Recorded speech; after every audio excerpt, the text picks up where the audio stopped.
ជំនាញគ្រប់គ្រងដែលត្រូវការសម្រាប់level management មួយកម្រិតនៃការគ្រប់គ្រងមួយអញ្ចឹងកម្រិតនៃការគ្រប់គ្រងគឺមាន3មាន top management middle management កម្រិតអ្នកខ្ពស់អ្នកកណ្ដាលហើយនិងអ្នកជាន់ទាបហើយលោក Robert Kass គាត់បានរៀបចំឬក៏សរសេរជាទ្រឹស្ដីពាក់ព័ន្ធនឹងជំនាញដែលត្រូវការសម្រាប់កម្រិត manager តាម level មួយគឺយើងមើលនេះគាត់បានបែងចែក skill ចេញជា3គឺជាសម្រាប់អ្នក manager សម្រាប់អ្នកគ្រប់គ្រងគឺជំនាញក្នុងការគិត conceptual skill ជំនាញក្នុងការទំនាក់ទំនងពាក់ព័ន្ធនឹងជំនាញធ្វើការមួយមនុស្សក្នុងការយកទឹកចិត្តក្នុងការ leading មនុស្សជំនាញទាក់ទងបច្ចេកទេសអញ្ចឹងជំនាញដែលលោក Robert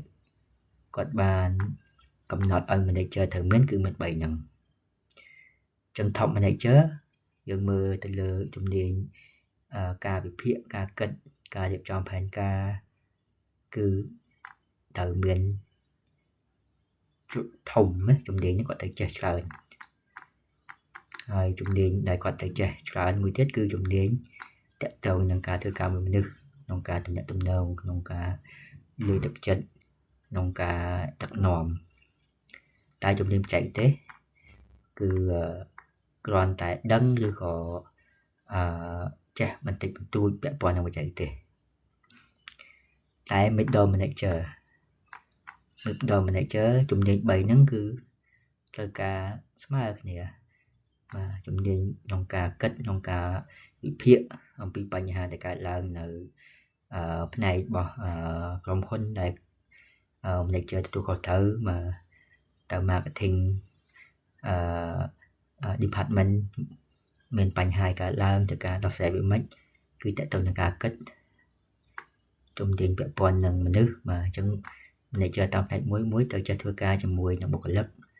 ដើម្បីលើកទឹកចិត្តដើម្បីដឹកនាំបុគ្គលិកឲ្យធ្វើការក៏ដូចជាការទំនាក់ទំនងជាមួយនឹង department ផ្សេងផ្នែក accounting ផ្នែក production ជំនាញបច្ចេកទេសក៏គាត់ត្រូវការដែរ middle manager គាត់ត្រូវការជំនាញបច្ចេកទេសដើម្បីជួយគ្រប់គ្រងទៅបុគ្គលិកនៅថ្នាក់ក្រោមបាទអញ្ចឹងគាត់ត្រូវដឹងអំពីការងារបច្ចេកទេសឲ្យបានច្រើនជាង top management តែអ្នកដឹកនាំជាន់ទាបជា first line manager នឹងជំនាញទាំង3ហ្នឹងយើងឃើញថាជំនាញបច្ចេកទេសគឺ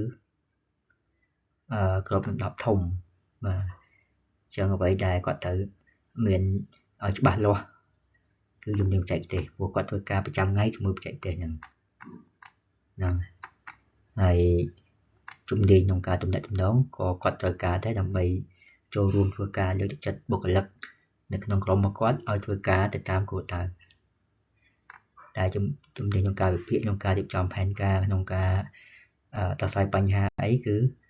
គាត់ទទួលពីថ្នាក់លើបាទទទួលពី top manager ក៏ដូចជា middle manager